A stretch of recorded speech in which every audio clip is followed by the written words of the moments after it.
I'm Danny and this is Fran. For those of you who've not met us, as Jag says, I'm Head of Digital Marketing here and Fran is our social media expert. She knows everything about social media.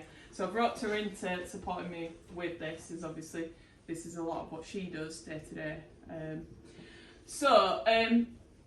We are just going to talk about 6 steps today, but you can see on the board there, that is a mapped out social strategy that we do with our clients. So there's a few more steps than 6, but we've only got 20 minutes and we're going to struggle to keep inside that with 6 of them. So if anyone wants to talk through them afterwards, we're happy to chat about what each one means and more. So it is going to be a bit of a zoom through.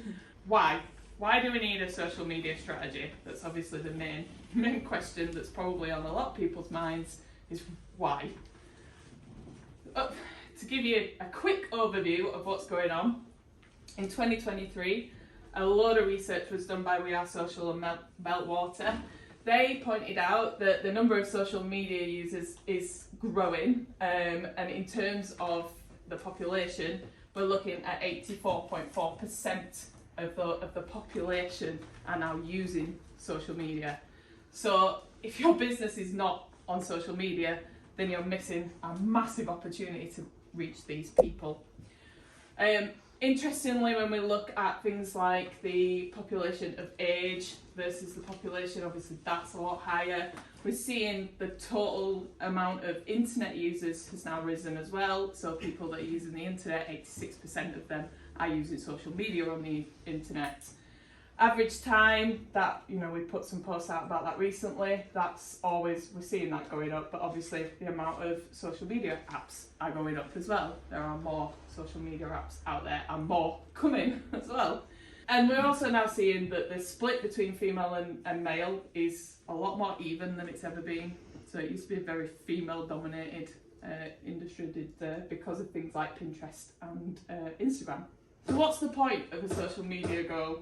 You shoot it in the dark without having any goals or strategy. You are shooting in the dark. So examples of social media goals could include things like increasing your brand awareness, driving website traffic, generating leads, boosting sales, creating a community. Now this is a buzzword at the moment. There's a lot of this going on social media. If you do not have a community, then what is the point? But you missed it. I've always wanted to get the word "but" into a presentation. Sorry, but I did it. It's okay to have goals, but you also need to have a mission statement, and this is your first step. So everybody can have goals, and you have business goals, but if you don't have a mission statement for your platforms, then how would you know what your goals need to be? So when we talk about mission statement, we talk about an example. In this circumstance is that Company X will use Instagram to support the business recruitment objectives.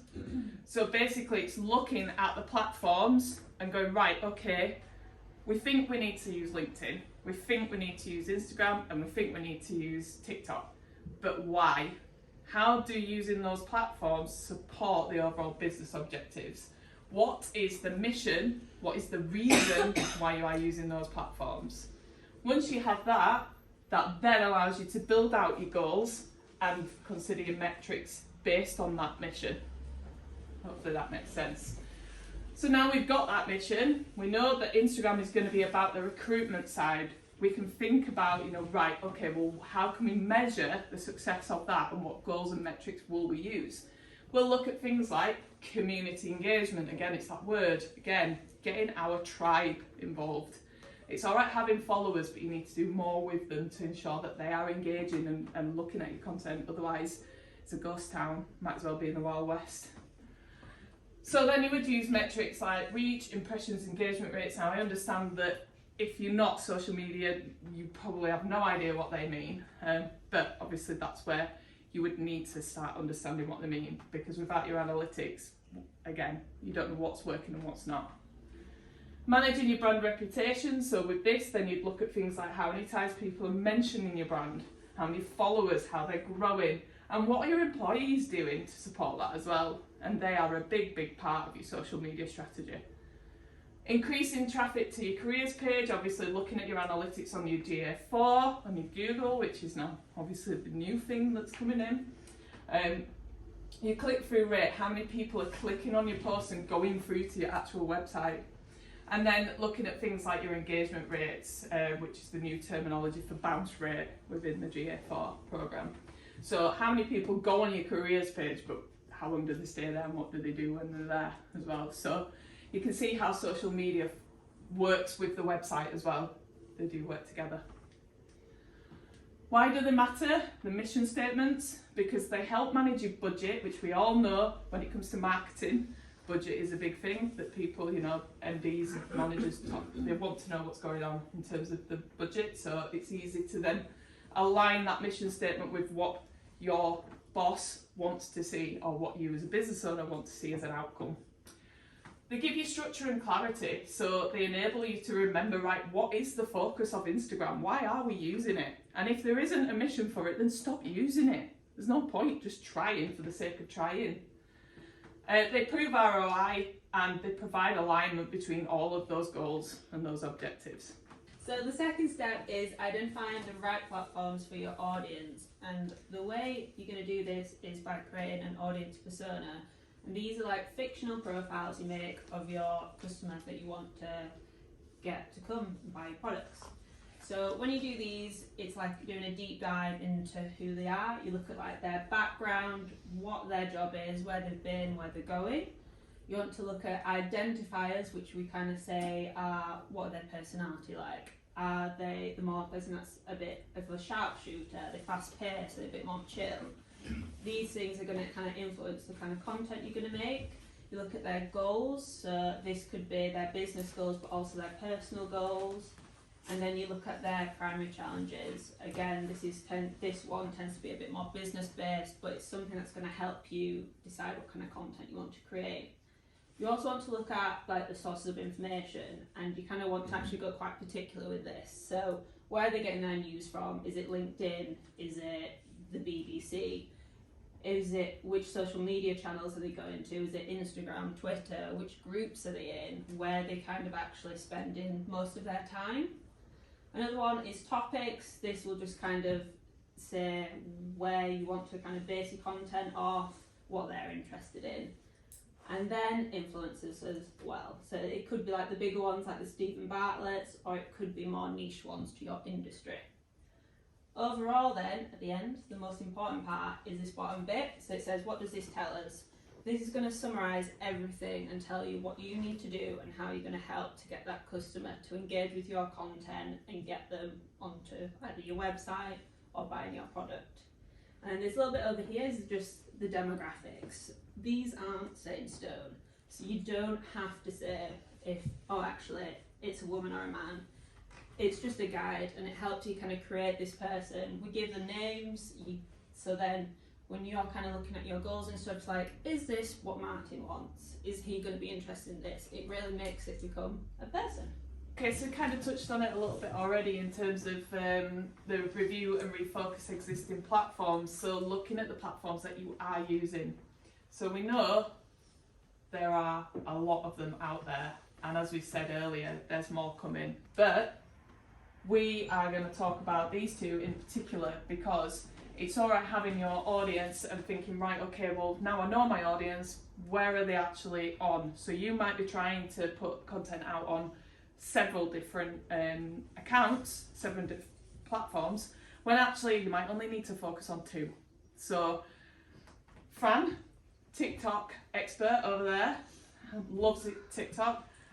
LinkedIn is my thing, so it made sense for us to just compare these two for you in a quick whistle-stop tour. So in terms of users, for TikTok, we've got 1.7 billion users. Compared to LinkedIn, who have 900 million users. So obviously TikTok wins in that sense, but we're only 7 years old. Whereas LinkedIn's been going for 21 years. Started out as a CV platform initially for recruitment and has built out and continues to build. Age-wise, TikTok? Age-wise, they tend to do Well, 10 years old, we say you're only allowed on it at 13 until 19. So we're not sure why that's statistic. Why, yeah. But You might be sneaking on. But that's 25% of their users. and did you say that it's quite varied as well? It's kind of coming up to where almost 25 to 30 to 35, it's coming up Like to be a bit more 21% equal, or isn't it? something, Yeah, yeah, it's it all, was- they're all in their 20s now, so you can't really say only the kids are on TikTok anymore. Whereas LinkedIn, we know, is heavily populated with millennials. Doesn't mean that the others are not coming on and using it. And today we've spoken about educating younger generation in what LinkedIn is. So LinkedIn isn't going anywhere. So I guess in terms of that, we'll see that number change, I believe. The other thing to consider is that every platform has a mission statement. So when we're talking about you having a mission statement for why you're using that platform, every social media platform has their own mission statement, and that is something to consider when you are looking at where you're putting your content. So TikTok's mission is our mission is to inspire creativity and bring joy. Whereas LinkedIn's is to connect the world's professionals to make them more productive and successful. So thinking back to that persona, what is their objective? Because if it's not to inspire creativity and bring joy, then maybe TikTok's not the right platform to be posting on. So the next one, the third step, fourth even. Okay. So is plan content consistently so you never run out of any ideas. And the best way to kind of do this is to create content pillars. And your content pillars are just a set of themes or topics that you're going to base all your content around. For this one on here on the board, there's 3 different kind of themes. You can do as many as you want, whichever suits your kind of audience. The way to kind of start doing these, you need to make sure you've got your goals, your objectives and your audience personas before you kind of start these content pillars, because they're going to feed into what your audience is going to be interested in. So different ones that you can kind of look at, these are very people and community based. They want to show off their values, their cultures. When it comes to kind of services, it doesn't just have to be boring, oh, we've got 10% off. It can actually include the history. It can tell you about, did you know we do this? You know, kind of make it a bit more exciting and not as boring as it can be, because you want to stand out as well. So, no, there we go. So remember to, when you create new content, use scheduling tools. There's loads of them out. A lot of them do have freebies that you can use. Batch create your content for 2 weeks, for a month, and it's set for you there. But don't ever forget to not engage, because if you forget to engage, there's no point scheduling all your stuff. The next one is to create actually engaging content in the way of like different formats. So things like images, infographics, videos, text posts, especially short form videos are very big right now. You've only got 2 seconds to stop people from scrolling, and you're going to have to do that and grab their attention as quick as you can. The next one is use content curation techniques. So this kind of includes things like RSS feeds, which stand for really simple syndication. Fun fact. Doesn't really mean anything to me. What they actually are when websites and your favourite creators and blogs, when they get new content out and they put it out, you can have it all in one place and it will notify you. Another one is Feedly. This is kind of similar, but it works for news things. It's keeping it all in one place. You're going to keep up to date with the news in your industry. You're going to be, you know, knowing what's happening, what to actually talk about. You're not going to miss a beat. And the last one is AI tools. They're everywhere. ChatGPT 3, it's free. And then there's also Bard. Ask them what kind of statistics are. They'll give you these statistics. They'll tell you where it's from, when it's from. There's such great tools to use. Don't forget about them. AI is literally in everything at the minute.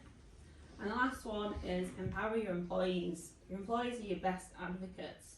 They're going to be the ones that are going to help push out your posts. An employee's post of your company is 8 times more reach than a company page.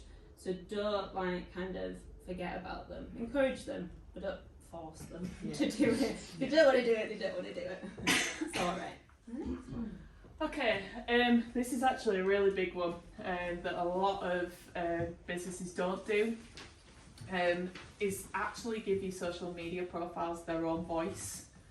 So in terms of tone of voice, just in case nobody's heard of it, tone of voice is how your brand speaks when you are communicating with customers, reflecting your personality and your values. So you tend to have a tone of voice when you're building out your brand in the beginning, hopefully, and that kind of encompasses everything that your brand is and how it communicates with people online and offline in some ways.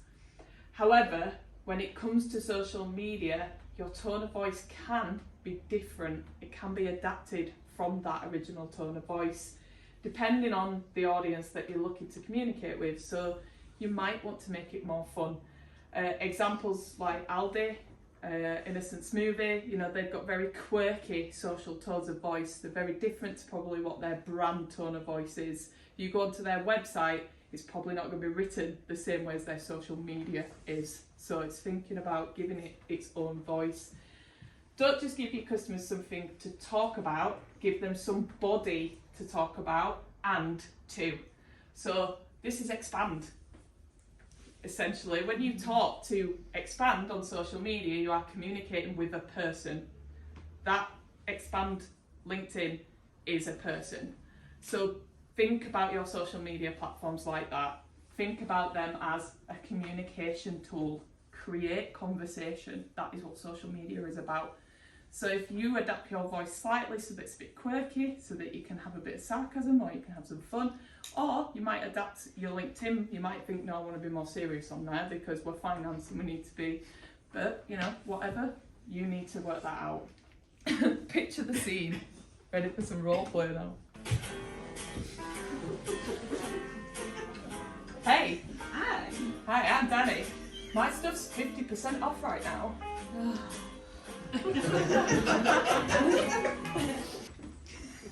Is that you? Hopefully not. It's critical to find a unique voice that is evident in all your social media marketing, not just selling. You wouldn't go up to somebody for the first time and say what I did. You wouldn't go meet somebody at a networking event and go, hey, I've got freebies at the moment. You'd be like, who the hell are you? Exactly like Fran just did to me. So think about that on your social media too. What's more, a social media tone of voice allows better community interaction. It's that buzzword again, community. And the last step, we're nearly there, guys. Sorry. is measure your success. So hands up, who's checked their analytics for a company page or anything in the last 48 hours? Keep your hand up if you've actually made changes to any of your content from that. So your analytics, there's no point doing all the other steps and getting to this point and not checking them, because that's actually going to tell you if you're doing a good job or not. And this one here you can see from LinkedIn company pages. They're going to be a little different if it's a personal page, but every platform will have analytics you can go into and look at. So when you go onto your page at the top of your LinkedIn, if you're an admin, it'll say analytics, and there's loads of different ones you can look into. You can look into your content, you can look into competitors, visitors, loads of stuff. You want to be able to look at things like your reactions, how many comments you get in. It's going to tell you if you're up or down for the particular period. These kind of graphs show you when your customer is kind of online, what's done really well, when is it kind of, what days work best for them. Other ones are kind of like your visitor demographics. So these are going to tell you what kind of job functions they are, what industry they are. Are you actually targeting the right people, or are you just getting a bunch of like recruiters that you don't want? They're trying to steal your employees. Which you don't want, hopefully. Yeah, so it's important to make sure you're making use of these and deciding what to do with them. And And that's it. And that's everything. And that's us. Just over 20 minutes. So I think it was worth it. Just for the role.